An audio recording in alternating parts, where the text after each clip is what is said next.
Friends, ఈ యొక్క వీడియోలో మనం limitation of section 12 to section 22 వరకు తెలుసుకుందాం. ఫ్రెండ్స్, సెక్షన్ 12 అనేది మనకి ఏం చెప్తుందంటే exclusion of time in legal proceedings, అంటే న్యాయపరమైన చర్యలకు సంబంధించిన ఆ యొక్క క్రియలో ఏదైనా లిమిటేషన్ అనేది పీరియడ్ మనం కౌంట్ చేసినప్పుడు ఆ యొక్క క్రియ అనేది న్యాయపరమైన క్రియ అంటే లీగల్ ప్రొసీడింగ్స్ అనేది మనం ఎక్స్క్లూడ్ చేయాలి అని మనకి సెక్షన్ 12 చెప్తుంది.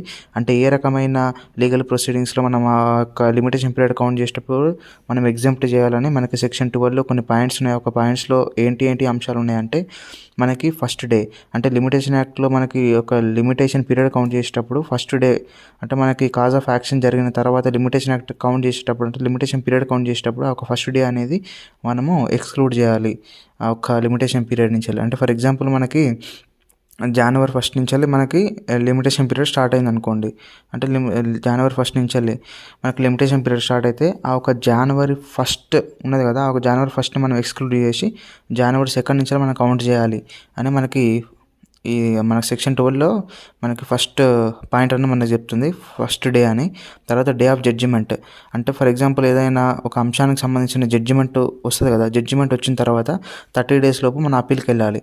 30 days లోపు మనకు అప్పీల్కి వెళ్ళాలి అని ఉంటే అప్పుడు ఒక జడ్జిమెంట్ వచ్చిన రోజు ఉంటుంది కదా, దాన్ని ఎక్స్క్లూడ్ చేసి 30 days కౌంట్ చేసి అప్పుడు ఆ ఒక 30 days with in the 13 days మనము అప్పీల్కి వెళ్ళడానికి అవకాశం ఉంటుంది. అంటే జడ్జిమెంట్ ఇచ్చిన రోజును కూడా మనం ఎగ్జామ్ట్ చేయాలి అని మనకి సెక్షన్ 12 చెప్తుంది.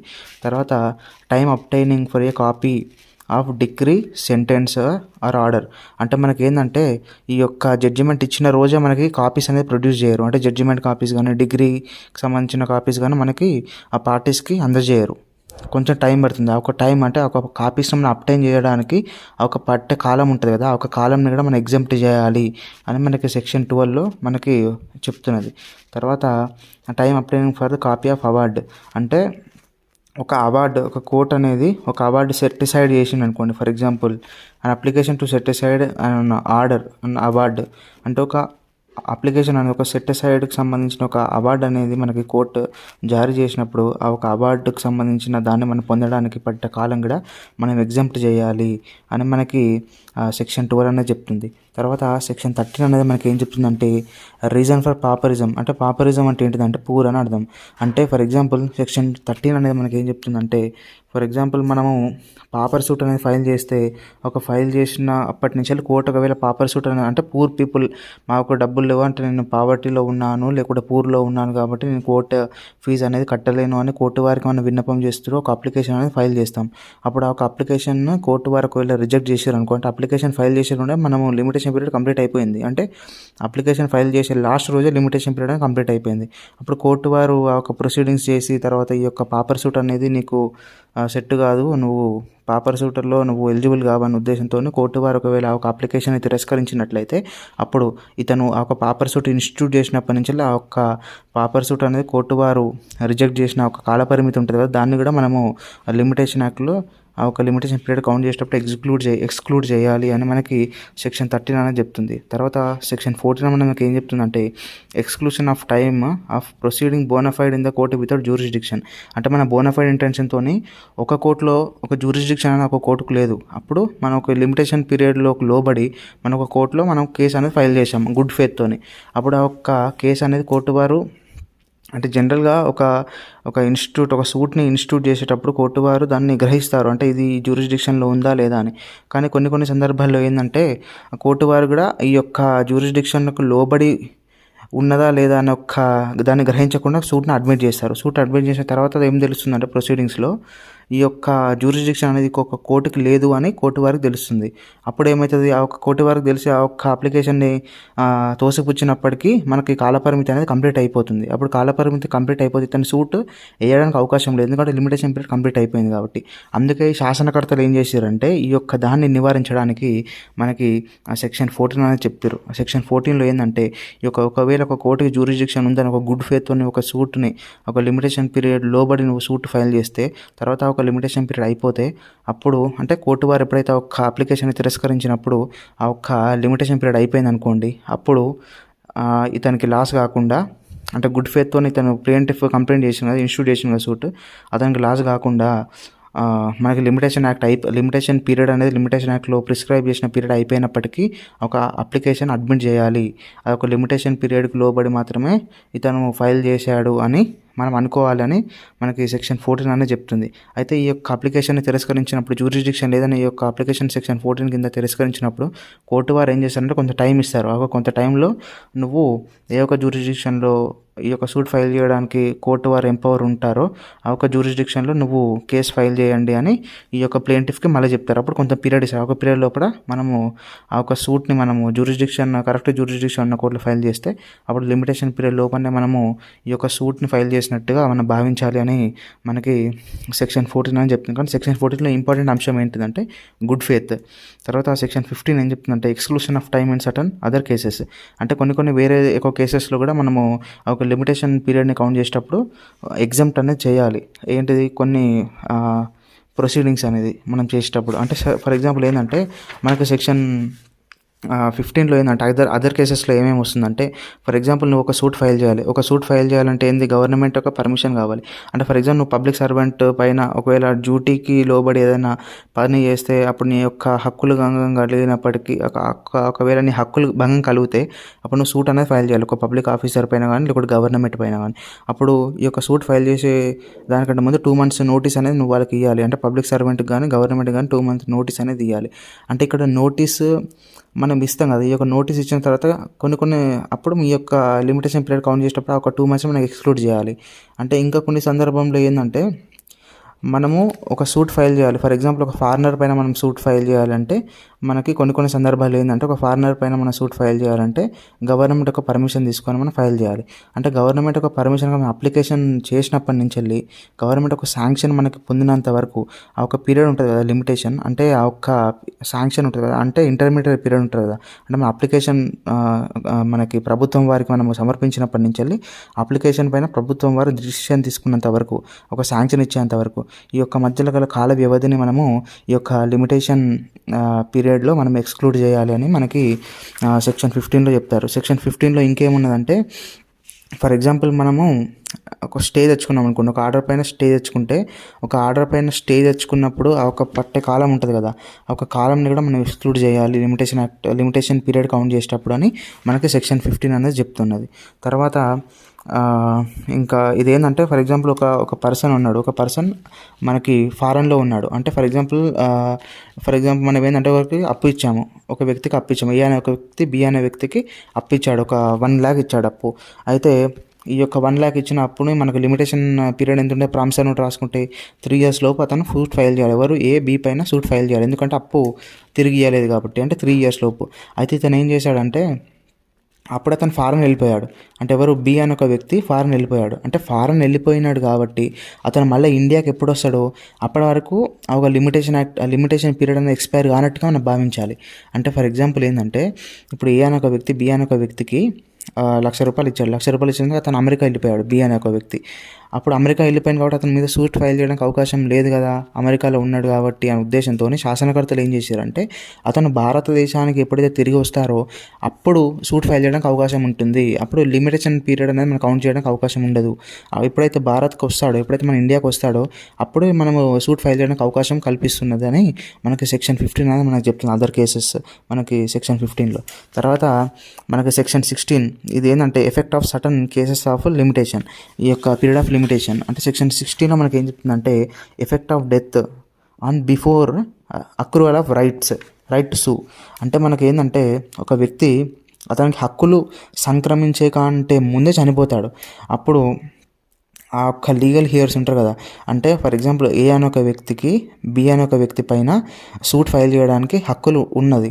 అయితే ఆ ఒక హక్కు ఇతనికి సంక్రమించే కంటే ముందే, అంటే ఏ అనే ఒక వ్యక్తికి బి అనే వ్యక్తి మీద సూట్ ఫైల్ చేసే హక్కు సంక్రమించకంటే ముందే ఏ అనే ఒక వ్యక్తి చనిపోయాడు. అప్పుడు ఏ అనే ఒక వ్యక్తి చనిపోతే అప్పుడు లీగల్ హియర్స్ ఉంటారు కదా. అంటే ఏ ఒక్క లీగల్ హియర్స్ ఉంటారు కదా, అంటే ఏ ఒక్క లీగల్ హియర్స్ ఎప్పుడైతే రికగ్నైజ్ అవుతారో ఒక లీగల్ హియర్స్ ఎప్పటి నుంచి ఉంటారో అప్పటి నుంచి వాళ్ళకి లిమిటేషన్ పీరియడ్ స్టార్ట్ అవుతుంది. అంటే అతను ఒక హక్కులు రాకంటే ముందే చచ్చిపోయాడు కాబట్టి అప్పుడు లీగల్ హియర్స్కి సూట్ వేసే అవకాశం ఉంటుంది బి పైన. అయితే ఫర్ ఎగ్జాంపుల్ అప్పుడు లీగల్ హియర్స్ అంటే ఏ ఒక లీగల్ హియర్స్ ఒకవేళ లీగల్ డిసబిలిటీ ఉందనుకోండి, అప్పుడు డిసబిలిటీ అనేది ఈజ్ అయిపోయాక వాళ్ళు ఒక లీగల్ హియర్స్ సూట్ ఫైల్ చేయడానికి అవకాశం ఉంటుంది. తర్వాత ఇదే సేమ్ సందర్భం ఏంటంటే ఒక బి అనే ఒక వ్యక్తి ఉన్నాడు కదా. అంటే ఏ అనే ఒక వ్యక్తి బి పైన సూట్ ఫైల్ చేయాలి.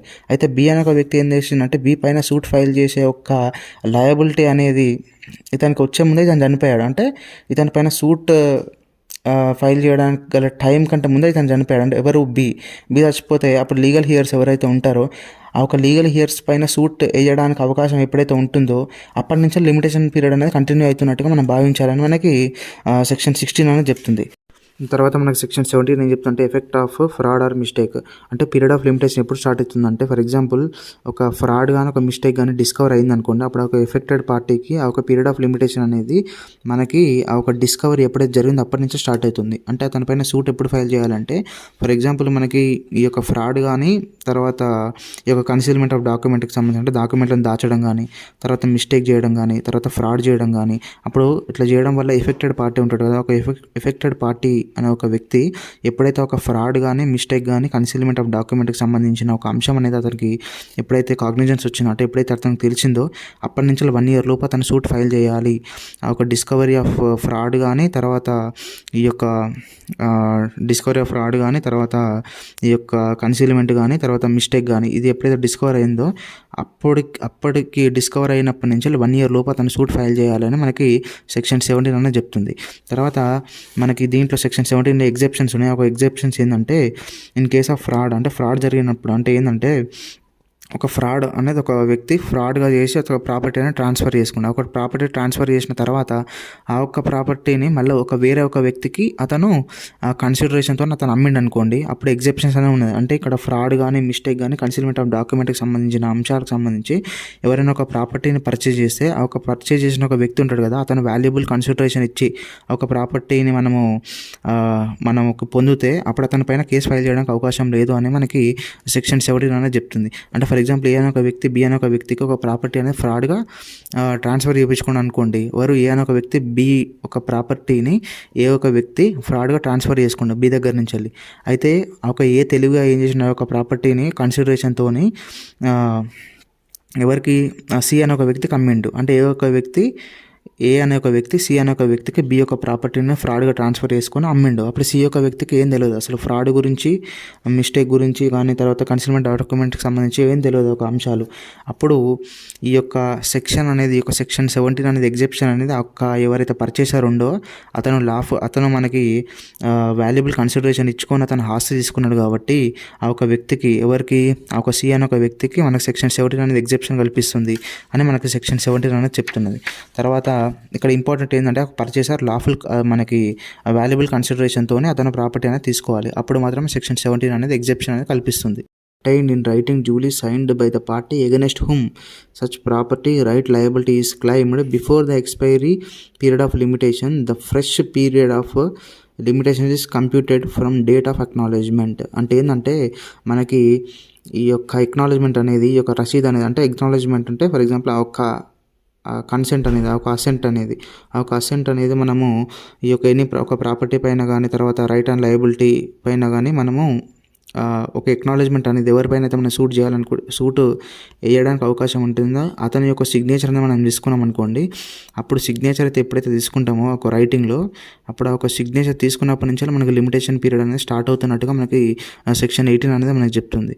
అంటే ఏంటంటే ఫర్ ఎగ్జాంపుల్ అతనివి కానీ లేకుంటే అతని ఏజెంట్ కానీ సిగ్నేచర్ చేస్తే అంటే లీగల్గా అథరైజ్డ్ ఏజెంట్ సిగ్నేచర్ చేస్తే అప్పటి నుంచి మళ్ళీ మనకి ఎక్నాలజ్మెంట్ ఇచ్చింది కాబట్టి రైటింగ్లో ఇవ్వాలి, ఇది కంపల్సరీ. ఆ ఒక ఎక్నాలజ్మెంట్ ఇచ్చినప్పటి నుంచి మళ్ళీ మనకి లిమిటేషన్ యాక్ట్ అనేది మనకి పీరియడ్ అనేది స్టార్ట్ అవుతుందని మనకి సెక్షన్ 18 అనేది మనకు తెలియజేస్తుంది. అంటే ఫర్ ఎగ్జాంపుల్ ఏంటంటే మనకు ఎగ్జాంపుల్ ఏంటంటే ఫర్ ఎగ్జాంపుల్ ఏ అనే ఒక వ్యక్తి బి పైన ఒక సూట్ అనేది ఫైల్ చేయడానికి అవకాశం ఉండేది. దానికి ఏంటిది 3 years అనేది వ్యాలిడిటీ. అయితే ఆ యొక్క లిమిటేషన్ పీరియడ్ అనేది 3 years. అయితే 3 years రాకంటే ముందే ఏం చేశారంటే ఒక ఏ అనే ఒక వ్యక్తి బి పైన సూట్ ఫైల్ చేయాలి కదా, అయితే బి అనే ఒక వ్యక్తిని ఏ అనే ఒక వ్యక్తి ఒక ఎక్నాలజ్మెంట్ అనేది అడిగిండు ఇట్లా రిటర్న్లో. అప్పుడు రిటర్న్గా అతను ఒకవేళ ఎక్నాలజ్మెంట్ ఇచ్చిండు అనుకోండి, ఒక ఎక్నాలజ్మెంట్ ఇచ్చినప్పటి నుంచి మళ్ళీ లిమిటేషన్ యాక్ట్ పునర్ప్రారంభం అవుతున్నట్టుగా మనం భావించాలి అని మనకి సెక్షన్ 18 అనేది తెలియజేస్తుంది. తర్వాత సెక్షన్ 19 మనకి ఏం చెప్తుందంటే పేమెంట్ ఆఫ్ డెప్ట్ ఆర్ ఇంట్రెస్ట్ ఆఫ్ పేమెంట్ అంటే ఏంటంటే పేమెంట్ ఆఫ్ డెప్ట్ ఆర్ ఇంట్రెస్ట్. అంటే ఇది మనకి సెక్షన్ 19 ఏం చెప్తుందంటే, మనం ఒకవేళ ఒక దగ్గర నుంచి ఒక వ్యక్తి దగ్గర నుంచి అప్పు తీసుకున్నాం అనుకోండి, ఆ ఒక అప్పు తీసుకున్నప్పుడు అప్పులో కొంత భాగం కానీ లేకుంటే ఆ ఒక అప్పుకు సంబంధించిన ఒక ఇంట్రెస్ట్ కానీ మనం ఇస్తే, అప్పుడు ఎప్పుడైతే ఈ యొక్క ఇంట్రెస్ట్ కానీ అప్పు కానీ ఇస్తారో అప్పటి నుంచి మళ్ళీ లిమిటేషన్ పీరియడ్ స్టార్ట్ అవుతున్నట్టుగా మనకి సెక్షన్ 19 తెలియజేస్తుంది. అంటే ఏంటంటే ఫర్ ఎగ్జాంపుల్ ఏ అని ఒక వ్యక్తి బీకి అప్పు ఇచ్చిండు, 1 lakh అప్పు ఇచ్చిండు అనుకోండి. అప్పుడు ఒక 3 years లోపు, అంటే అప్పు ఇచ్చినప్పటి నుంచి ప్రామిసరీ నోట్ రాసుకున్నట్టే అప్పుడు 3 years వరకు వ్యాలిడిటీ అనేది ఉంటుంది ఫైల్ చేయడానికి ఏ ఒక వ్యక్తి బీ పైన సూట్.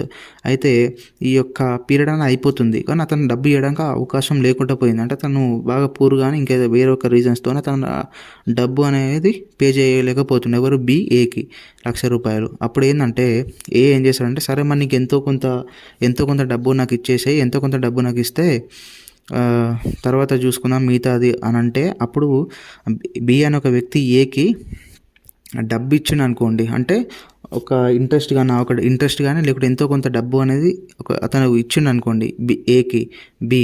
అప్పుడు ఆ ఒక ఇచ్చిన డేట్ నుంచి వెళ్ళి ఆ ఒక ఇంట్రెస్ట్ కానీ అసలు కానీ ఎంతో కొంత డబ్బు ఇస్తే అక్కడి నుంచి వెళ్ళి మళ్ళీ మనకి లిమిటేషన్ పీరియడ్ స్టార్ట్ అవుతున్నట్టుగా మనం భావించాలి.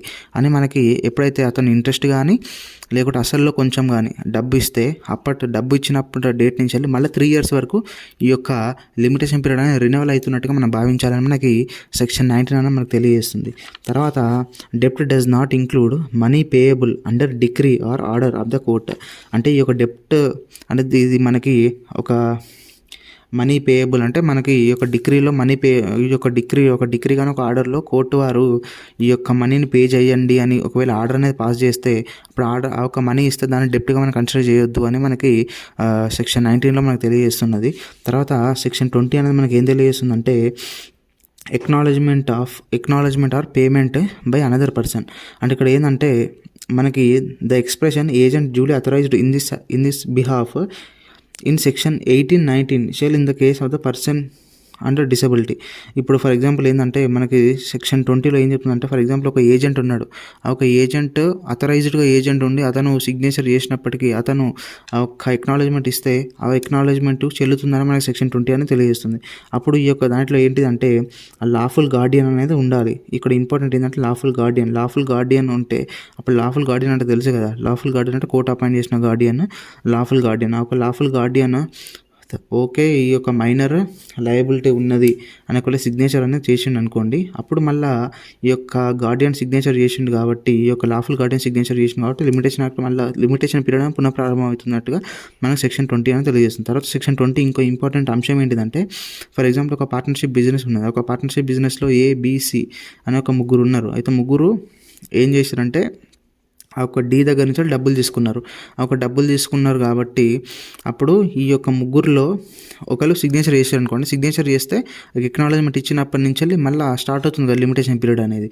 అప్పుడు ఏబిసి అనే ఒక ముగ్గురులో ఒక వ్యక్తి ఏం చేసిండంటే డీకి ఎక్నాలజ్మెంట్ చేసిండు. అంటే డీకి ఆ ఒక రిటర్న్గా ఆ ఒక ఎక్నాలజ్మెంట్ అనేది చేసిండు అనుకోండి. అప్పుడు ఈ యొక్క క్వశ్చన్ ఏంటిదంటే, ఈ యొక్క వ్యక్తి అంటే ఫర్ ఎగ్జాంపుల్ ఏ అని ఒక వ్యక్తి డీకి ఎక్నాలజ్మెంట్ చేసిండు అనుకోండి, అప్పుడు బీసీకి ఈ యొక్క లిమిటేషన్ పీరియడ్ అనేది స్టార్ట్ అవుతుందా కాదా అనే దానికి మనకు సెక్షన్ 20 అనేది జవాబు చెప్తుంది. అప్పుడు ఏంటంటే ఎవరైతే ఎక్నాలజ్మెంట్ చేసిర్రో వాళ్ళకి మాత్రమే ఆ ఒక లిమిటేషన్ పీరియడ్ స్టార్ట్ అవుతుంది, మిగతా వాళ్ళకి కావు.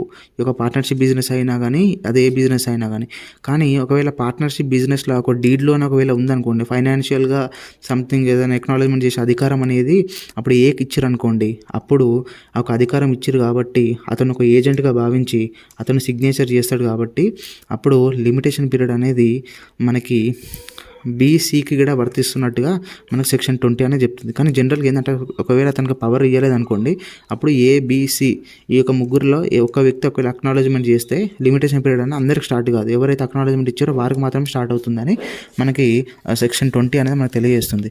తర్వాత సెక్షన్ 21 అనేది మనకి ఏం తెలియజేస్తుంది అంటే, new plaintiff defendant joining in a suit. అంటే మన సెక్షన్ 21 ఏం తెలియజేస్తుందంటే, ఫర్ ఎగ్జాంపుల్ ఒక న్యూ ప్లేంటిఫ్ కానీ డిఫెండెంట్ కానీ మనము ఒక దావాలో మనం జతపరచాలనుకుంటున్నాం అనుకోండి. అంటే ఫర్ ఎగ్జాంపుల్ ఒక సూట్ అనేది ఫైల్ చేశారు, ఒక సూట్ ఫైల్ చేస్తే దాంట్లో ఈ యొక్క పార్టీస్ ఉంటారు కదా, ఈ యొక్క పార్టీస్లో ఏంటంటే మనము జమ చేయవలసిన ఒక సూట్లో ఎవరినైతే ఇన్వాల్వ్ చేయాలో వాళ్ళని ఇన్వాల్వ్ చేయలేదు. మన గుడ్ ఫేత్ అంటే మనకు తెలియక ఇన్వాల్వ్ చేయలేదు. ఫర్ ఎగ్జాంపుల్ మర్చిపోవడం కానీ ఏదో ఒకటి జరిగి అట్లా ఇన్వాల్వ్ చేయలేదు అనుకోండి. తర్వాత మనం ఇన్వాల్వ్ చేయాలి అనుకున్నప్పుడు ఆ ఒక వ్యక్తి పైన మనం దావా దాఖలు చేయడానికి లిమిటేషన్ పీరియడ్ అనేది కంప్లీట్ అయిపోయింది. అప్పుడు మనం దావా దాఖలు చేసినాం కాబట్టి ఈ యొక్క లిమిటేషన్ పీరియడ్ అనేది కంప్లీట్ అయిపోయింది కాబట్టి ఏ ఒక వ్యక్తి పైన అయితే మనము సూట్ ఫైల్ చేయాలో ఆ ఒక వ్యక్తి కూడా దాంట్లో భాగస్వాములు కావాలో ఆ ఒక వ్యక్తి పైన మనం దావా దాఖలు చేయడానికి అవకాశం అనేది లేదు. అప్పుడు ఏంటంటే మనకి సెక్షన్ 21 అనేది దాని జవాబు చెప్తుంది. ఏంటంటే ఆ ఒక వ్యక్తి లాస్ కాకుండా గుడ్ ఫేత్తోని మర్చిపోయి ఆ ఒక్క పార్టీస్ని దీంట్లో జాయిన్ చేయలేదు కాబట్టి, ఒక డిఫెండెంట్ని జాయిన్ చేయలేదు కాబట్టి ఎప్పుడైతే ఆ ఒక్క దాన్ని మన అప్పుడు కోర్టు వారికి మన అప్లికేషన్ పెడితే అప్పుడు గుడ్ ఫేత్తో జరిగిందనే ఉద్దేశంతో అప్పుడు కోర్టు వారు ఏంటంటే ఎవరినైతే మనము పార్టీని జాయిన్ చేయలేదో అప్పుడు కోర్టు వారు వాళ్ళని జాయిన్ చేస్తారు.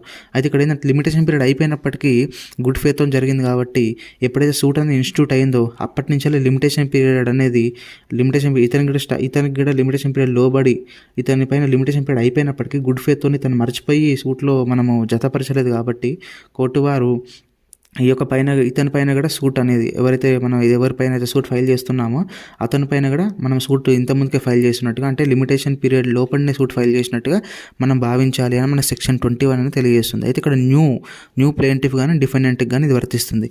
అయితే ఇక్కడ ఎగ్జెప్షన్ ఏంటిదంటే ఫర్ ఎగ్జాంపుల్ ఎగ్జిస్టెన్స్లోనే అంటే ఈ యొక్క డిఫెండెంట్స్ ప్లేంటిఫ్స్ ఇద్దరు ఉంటారు కదా, అంటే ఫర్ ఎగ్జాంపుల్ ఇద్దరు డిఫెండెంట్లు ఇద్దరు ప్లేంటిఫ్లు ఉన్నారు ఒక సూట్లో. అయితే మనం ఏం చేసినామంటే ఇందాక మనకి 1లో ఏం చెప్పారంటే న్యూ డిఫెండెంట్ ప్లేంటిఫ్ని మనము అడ్మిట్ చేసేటప్పుడు మనకి ఈ యొక్క గుడ్ ఫేత్తో జరిగింది కాబట్టి ఈ యొక్క లిమిటేషన్ పీరియడ్ లోపలనే మనకు సూట్ ఫైల్ చేసినట్టుగా భావించాలని మన సెక్షన్ 21లో తెలియజేస్తారు ఫస్ట్ పార్ట్. అయితే సెకండ్ పార్ట్లో ఏంటంటే ఈ యొక్క దాంట్లో న్యూ పర్సన్ రాలేదు, అంటే ఎగ్జిస్టెన్స్ పార్టీలోనే ఒక పార్టీని ప్లేంటిఫ్ నుంచి డిఫెండెంట్కి ట్రాన్స్ఫర్ చేద్దాం అనుకున్నారు, లేకుంటే డిఫెండెంట్ ప్లేంటిఫ్గా ఉందాం అనుకుంటుండు. అప్పుడు ఈ యొక్క లిమిటేషన్ పీరియడ్ అనేది లోబడి ఎప్పుడైతే మనము అప్లికేషన్ అట్లా చేద్దాం అనుకుంటున్నామో అప్పటికి లిమిటేషన్ పీరియడ్ ఉండాలి. అప్పుడు లిమిటేషన్ పీరియడ్ ఉంటే మాత్రమే మనకి ఇది వర్తిస్తుంది. కానీ ఈ యొక్క ఎగ్జెప్షన్ అనేది అంటే ఇది చెప్పిన కదా ఇంతకుముందుకు మనకి ఫస్ట్ పార్ట్లో ఏమున్నది, ఈ యొక్క న్యూ ప్లేంటిఫ్ కానీ డిఫెండెంట్ కానీ వస్తే అప్పుడు గుడ్ ఫేత్తో అతను మర్చిపోయారు కాబట్టి అతను మళ్ళీ మనకి సూట్లో జతపరచాలంటే అప్పుడు లిమిటేషన్ పీరియడ్ అయిపోయినప్పటికీ కోర్టు వారు సంతృప్తి చెందుతా మన గుడ్ ఫేత్తోని అతన్ని జత చేయలేదని కోర్టు వారు సంతృప్తి చెందుతా అప్పుడు లిమిటేషన్ పీరియడ్ అయిపోయినప్పటికీ అది మనకి భావించాలి. లిమిటేషన్ పీరియడ్ లోపల సూట్ ఫైల్ చేసుకుని భావించి అతన్ని పార్టీగా చేయొచ్చు. కానీ ఎగ్జిస్టెన్స్ ప్లేంటిఫ్స్ డిఫెండెంట్ మధ్యలో ఒకవేళ ఒక డిఫెండెంట్ ప్లేంటిఫ్గా అయిదామనుకుంటే అప్పుడు ఈ యొక్క రూల్ అనేది వర్తించదు. లిమిటేషన్ పీరియడ్ లోపల మాత్రమే అప్పటికి లిమిటేషన్ పీరియడ్ ఉంటే అప్పుడు ట్రాన్స్ఫర్ కావడానికి అవకాశం ఉంటుంది. కానీ స్పెషల్గా ఎగ్జెప్షన్ కానీ తర్వాత ఎక్స్టెన్షన్ కానీ ఉండదని మనకి సెక్షన్ 21 అనేది తెలియజేస్తుంది. తర్వాత మనకి సెక్షన్ 22 అనేది ఏం తెలియజేస్తుందంటే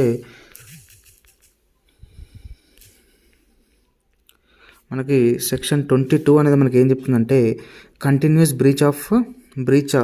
బ్రీచ్ అండ్ టార్ట్స్ అంటే ఏంటంటే ఫర్ ఎగ్జాంపుల్ ఒక మనకి సెక్షన్ 22 అనేది ఏం చెప్తుందంటే ఒకవేళ ఒక ఎగ్జాంపుల్ ఒక బ్రీచ్ అనేది జరిగింది అంటే ఫర్ ఎగ్జాంపుల్ న్యూసెన్స్ చేయడం కానీ తర్వాత అంటే అల్లరి చేయడం కానీ న్యూసెన్స్ చేయడం కానీ ఇవన్నీ జరుగుతుంది కదా, అంటే న్యూసెన్స్ కానీ పొల్యూషన్ చేయడం కానీ ఇవన్నీ జరిగినప్పుడు ఆ పొల్యూషన్ జరుగుతున్న ఈ యొక్క క్రియలో మొత్తము అప్పటి నుంచి లిమిటేషన్ స్టార్ట్ అవుతున్నట్టుగానే భావించాలి. అంటే ఫర్ ఎగ్జాంపుల్ పొల్యూషన్ అనేది జరిగింది, ఒక పొల్యూషన్ జరుగుతూనే ఉంది, ఒకప్పుడు జరిగింది. అంటే ఫర్ ఎగ్జాంపుల్ పొల్యూషన్ సంబంధించి అంటే ఎగ్జాంపుల్ చెప్తాను, పొల్యూషన్ సంబంధించి మనము 30 days లోపల పొల్యూషన్ జరిగిన రోజు నుంచి 30 days లోపల మనం సూట్ అనేది ఫైల్ చేయాలి. అయితే మనకి ఇట్లా January 1st పొల్యూషన్ అనేది జరిగింది. January 1st నుంచి మనం 30 days కాబట్టి January 31st వరకు అంటే January 31st నుంచి January 31st లోపు మనం సూట్ అనేది ఫైల్ చేయాలి. కానీ ఇక్కడ ఏమవుతుందంటే ఈ యొక్క January 1st జరిగిన పొల్యూషన్ అనేది కొనసాగుతూనే ఉంది, అంటే 5 days 6 days అట్లా పొల్యూషన్ అనేది కంటిన్యూస్గా కొనసాగుతూనే ఉంది. ఆ కొనసాగుతూనే ఉంటుంది కాబట్టి ఎప్పుడైతే ఆగుతుందో అప్పటి నుంచి లిమిటేషన్ పీరియడ్ అనేది స్టార్ట్ అవుతుంది.